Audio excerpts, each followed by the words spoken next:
ito ay rated SPG. Striktong patnubay at gabay ng magulang ang kailangan. Maaaring may masiselang tema, lengguwahe, karahasan, sexual, horror o droga na hindi angkop sa mga... Kung noon tagumpay nga itong si Paulo na laruin nga ang isip nito ni Marge na hindi nga siya nang bababae.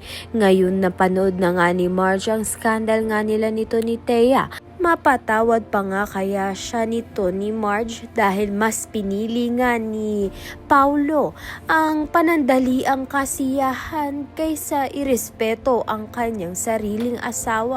Pati na rin nga itong si Edward nang dahil sa wala na nga siyang trabaho at wala na nga siyang saysay sa buhay nito ni Thea. Pinagpalit nga siya nito sa kanyang sarili pang ang kapatid dahil noon pa nga si Paulo na nga ang natitipuhan nito ni Thea. Napilitan na nga lang siya na mahalin itong si Edward dahil sa Torre Campo nga rin itong si Edward na akala nga niya magkakamana siya. Kaya naman nga tiyan at iba pa ang dapat nating pakaabangan. Maraming salamat sa iyong panonood.